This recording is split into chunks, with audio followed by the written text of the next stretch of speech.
Shalom and welcome to Jerusalem Studio.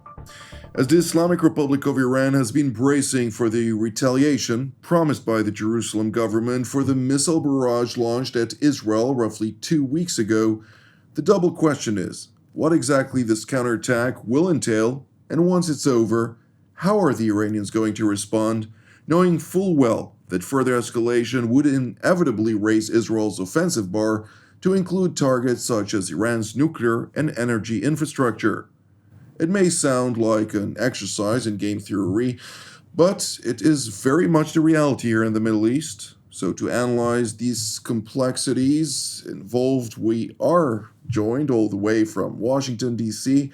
by retired Colonel Joel Rayburn, formerly a Senior Director of the National Security Council in Washington, D.C., as well as a U.S. Special Envoy for Syria, currently the founding director of the American Center for Levant Studies, as well as a senior fellow at the Hudson Institute. It's great to see you, Colonel.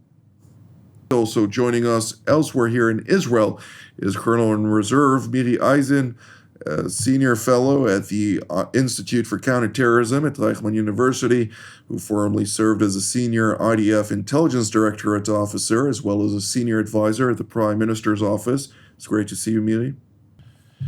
Always a pleasure to be here. The pleasure is ours. With us here in the studio is our TV7 editor-at-large, Mr. Amir Oren. Amir, we're all waiting for the anticipated strike. When? What? Where?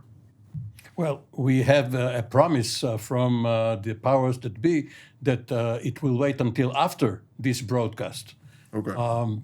But left to its own devices, and I don't mean beepers or walkie-talkies, Israel would have probably struck long ago, relatively, because it was on October the 1st, and as you said, 2 weeks have elapsed. But Israel is not completely free to choose the timing and method of this counterattack.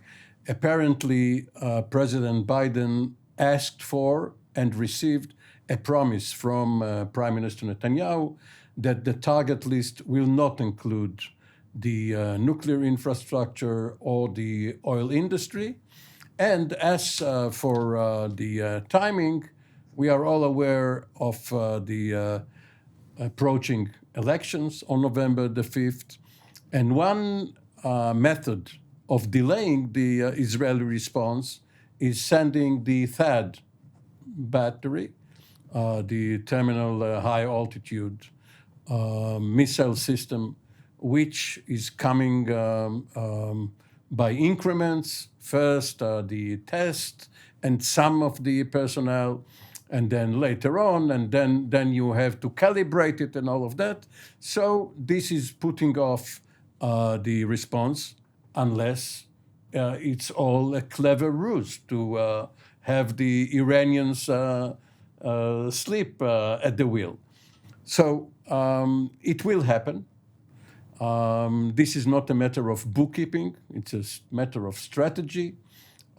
Israel would probably need to get from the States interceptor missiles, which are running low. Israel has so many needs vis-a-vis missiles, rockets, drones, that it is best, even though it may produce some of it, to have an assured supply from the United States, along with other munitions. But eventually, it will happen. Indeed. I did check with regard to the whole arsenal things. Of course, most of it is classified, so we'll leave it at that. But nonetheless, Israel does have enough to protect itself against the Iranians. Nevertheless, within complex realities and a fluid situation of warfare, you need to prepare for the worst, and therefore Israel is, quote-unquote, running low, but not necessarily if we portray it in reality. But nonetheless, I'd like to ask you, Colonel Rayburn, since naturally 3 weeks before the U.S. elections, November 5th is coming about, there are plenty of considerations in light of that, and Israel does not want to have some implication on the elections by its actions, not to be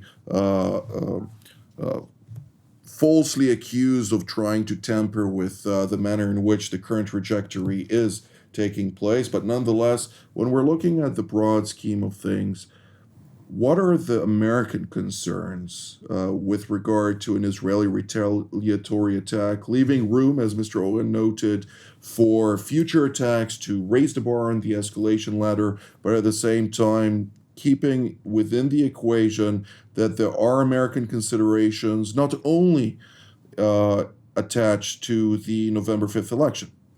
Well, thank you, Jonathan. I think concerning the Biden-Harris administration's approach to the current crisis, I think it's dominated by short-term considerations on their part. I think that they have a desire not to see an escalation of warfare across the Middle East that would look like a chaotic picture that then would redound to their detriment in the upcoming election and make it look like the current administration has presided over a descent into chaos. That's a short-term consideration. Now, they also have domestic U.S. political considerations with the Arab American and Muslim American community, which has tended to vote decisively for Democratic candidates, but that's sort of up in the air this year because of their discontent with President Biden, his approach to the Gaza conflict. However, that aside, I also think the Biden-Harris administration, I think the senior figures who are formulating and implementing the policy there also have a longer-term consideration, which is that if there is, if the current, if there's not a transition of party in the administration after this election, I think they still hold the idea that they can revive some sort of arrangement with the Iranian regime, some sort of return to something that looks like the JCPOA, a de-escalation agreement. I think they still don't want to close the door on that prospect. So they have an interest, I think, in trying to see a de-escalation, a diffusion of tensions. Let's say something that is not that won't decisively change the picture, so that the Iranian regime is not willing to enter into that kind of arrangement, say in 2025. I personally think that's highly unrealistic. I think that the deal itself is unrealistic, and the earth has moved under the Biden-Harris administration's feet in ways that they haven't adapted to yet. And I also think that that's not I think their view is not one that's shared, I think, largely across not just the DC political class, but also more broadly. I think, it's a moment. I think in DC there's a broader picture, there's a broader sense that there needs to be a reestablishment of deterrence and through pressure on the Iranian regime, or else that's what would lead to escalation. So it's an unclear picture right now, and it won't clear up until after whatever retaliation Israel is going to do against Iran, and the shape of that, and also the outcome of the U.S. election. Indeed. Colonel Eisen, you were in the Prime Minister's office, in the room, when, of course, Prime Minister at the time, Oren, took the decision to strike at Syria's nuclear reactor. And within that context, you were also apprised to the whole dialogue between the Americans and the Israelis in that context. What can you tell us within this scheme currently preparing for a heavy retaliatory strike against Iran that Defense Minister Yoav Gallant highlighted? They will not know what hit them, how it hit them, and where it came from. Something that, of course, alludes to a lot more targets than just military installations at that moment in time. The Syrian military and the Syrian nuclear quest were vastly different from the Islamic revolutionary regime of Iran's challenge for Israel right now.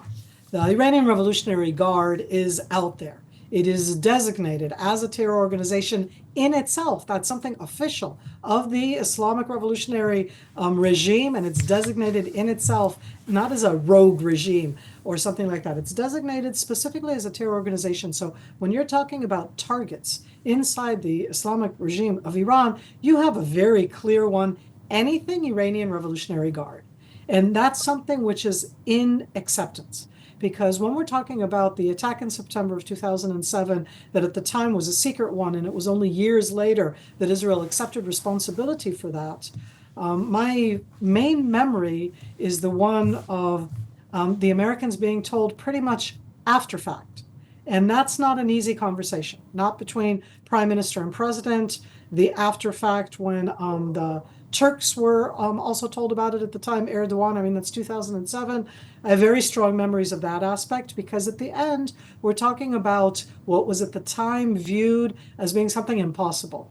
But the nuclear quest of the Islamic regime of Iran, as also Joel pointed out before, that's something that's been going on for a very long time. The world, as you were talking about, Jonathan, has been trying to deal with it for a very long time. And I say both the world and the United States and the international organizations, and none of them have managed to do anything about it. And the only ones that are directly threatened by that are Israel. We're the only ones. So when you ask both about the targeting and about what you decide, I look at the Iranian Revolutionary Guard. I don't discount the fact that within that you can have nuclear sites. I don't discount that. I think that because it is an existential threat specifically only against Israel, not to anybody else, we actually have the understanding and the right to make a clear-cut decision that we know how to explain on why we are targeting whatever we decide to target. And I don't think that it is something that the United States, not under Biden, by the way, and not under whoever the next president will be, I don't think it's something they can impose on us. But Jonathan, you talked about one point before, which is the other vastly different aspect when it came to Israel very covertly attacking the Syrian nuclear capability. Hezbollah wasn't going to respond. The Houthis, the Hezbollah in Iraq, let alone what Syria itself had, none of them could respond. And in this case, we're talking about a response that the Islamic regime of Iran has been building in Hezbollah in Lebanon for the last decade and a half. They want to use that response. And I wonder, and I don't want to say worry, but we've done a lot of damage to Hezbollah over the last few weeks, but they're still holding back. And I think that when you do that decision on what you do and what you attack, and is it the Iranian Revolutionary Guard or isn't something, or nuclear, part of what we have to take into account is what's directly on the other side of our border, and not just what Iran will directly do against us. Absolutely. Mr. Oren, with that being said, Abbas Araghchi had his tour in the region with, of course, the most important meeting from his perspective being in Doha, Qatar, as well as Riyadh, Saudi Arabia, during the course of which he signaled or messaged both the Saudis directly as well as the Americans indirectly that whoever allows the utilization of their airspace for a strike against Iran will be struck in kind, something that, of course, Israel is taking into the equation on the one hand, but on the other, it still needs to make its own considerations in this equation. Well, there are many ways to get to Iran. You don't have to fly directly over the Arabian Peninsula or other countries. Israel has several branches, several special forces in various places. If you look at the geography of Iran, you can get there from Afghanistan, to name just one place, and let the Iranian imagination go further. They have, of course, a very long shore or several shores. So the Iranian threat, while obviously the various Gulf countries should hit it because they are vulnerable, is not going to force Israel's hand. By the way, the episode which you and Miri recounted from the American perspective had another aspect, that is North Korea.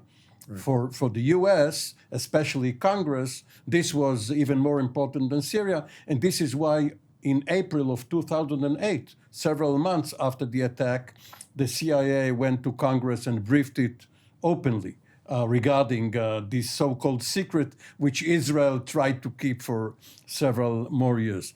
The episode which comes to mind in what is happening now with the THAAD battery is 1991, when Israel had no air and missile defense, or at least missile defense, and the Patriot batteries, which the US and the Netherlands, I believe, sent to Israel, were conditioned on Israel accepting American guidance regarding the prevention of an Israeli counterattack into Western Iraq.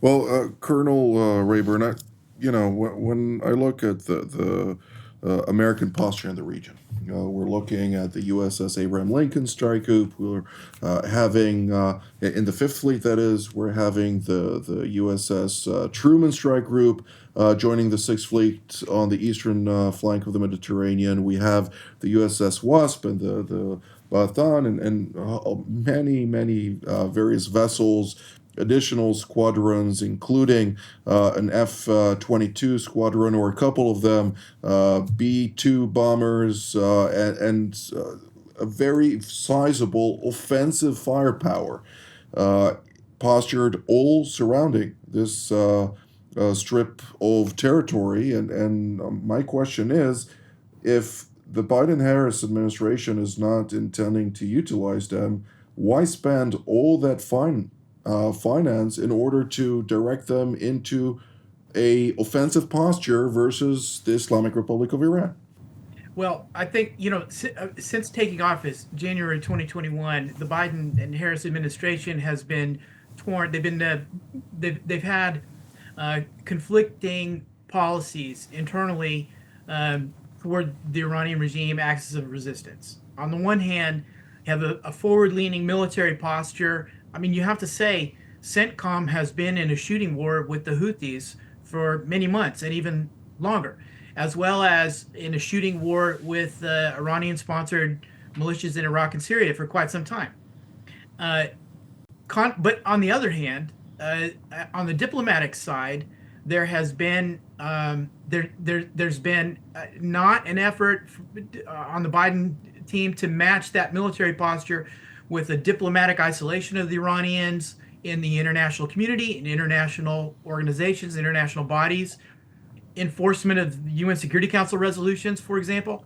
And there's not been an effort by the Biden team to enforce the sanctions that are on the books in the U.S. to start to make war on the Iranian regime's cash. The revenue stream has continued to flow almost unimpeded, really, until a couple of days ago, on the Biden side, for the Iranian regime to then turn around and use that money to build to fund the war that it's fighting against CENTCOM.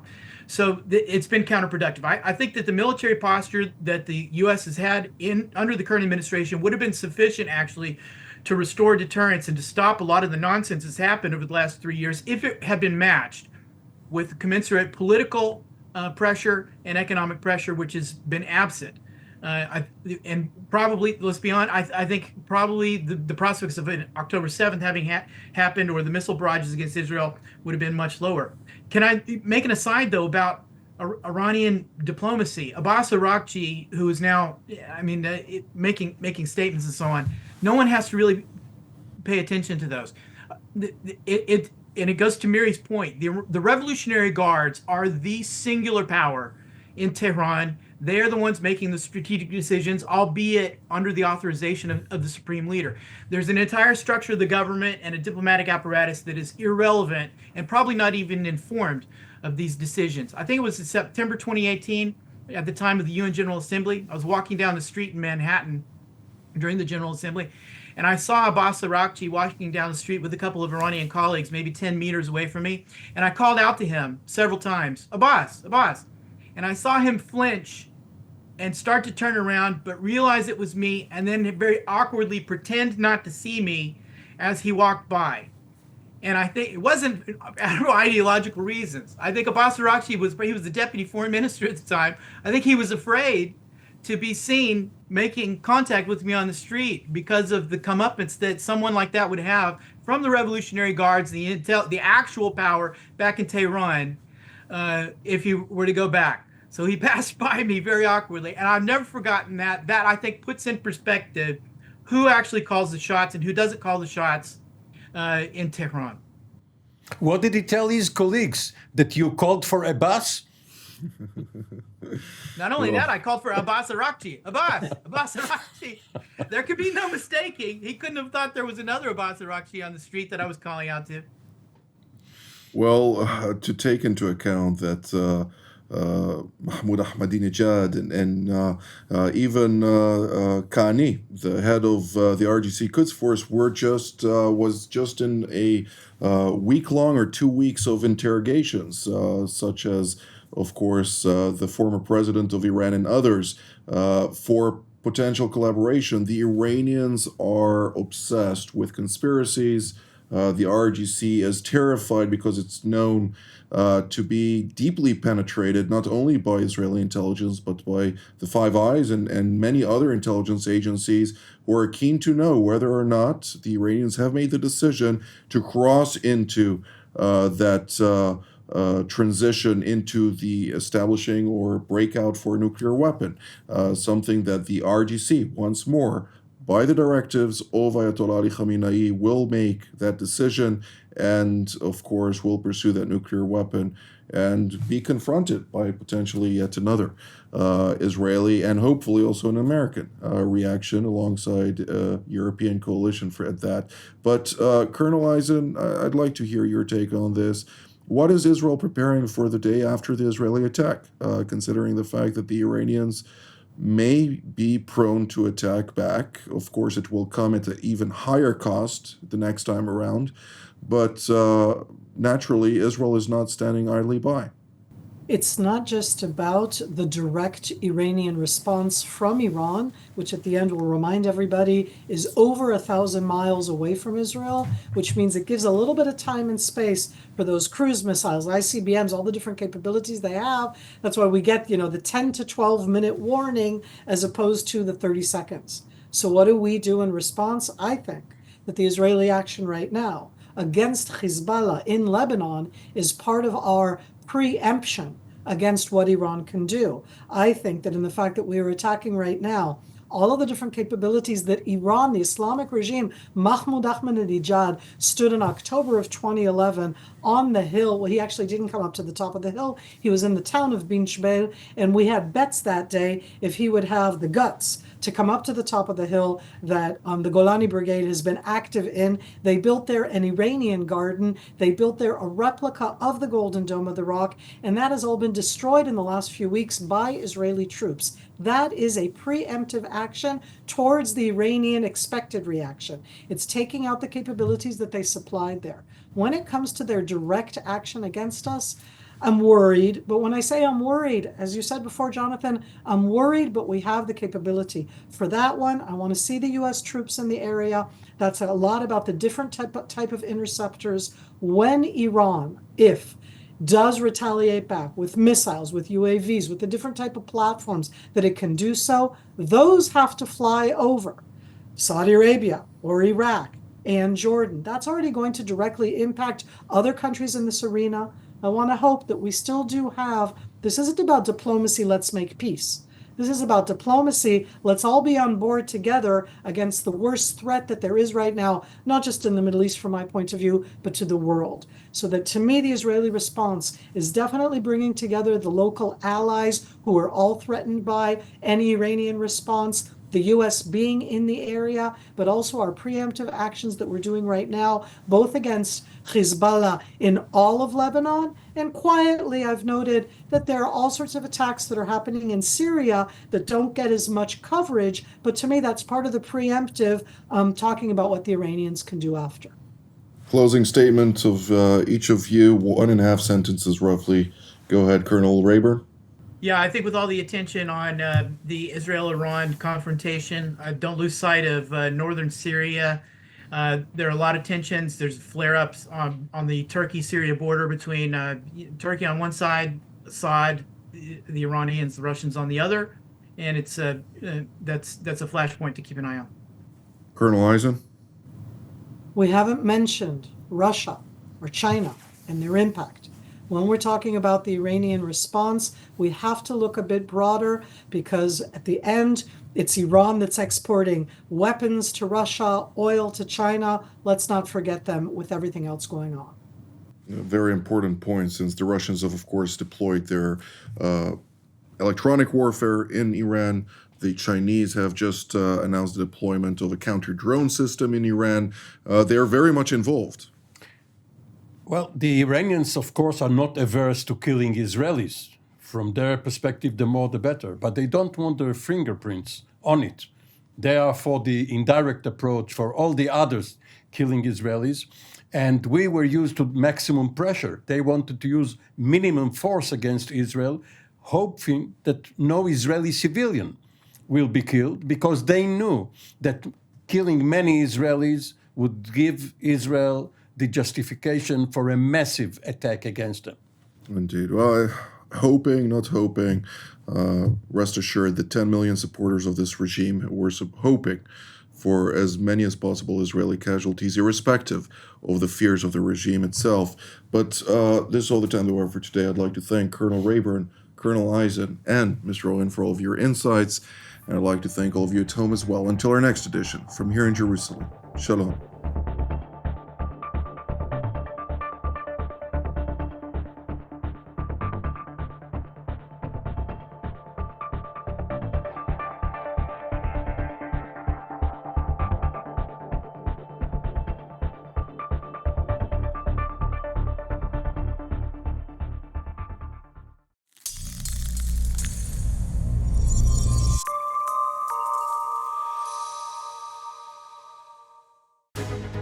My name is Doron Gavish, and my background, 30 years of serving in the Israeli Air Force. My last job, I was the commander of the Israeli Air and Missile Defense during the introduction of the Iron Dome to the defense of Israel. All of this allows me really to be part of the team here in TV7. It is super important to have such a platform. We talk about the global situation, we talk about Israel, and those different angles which are relevant to the discussion.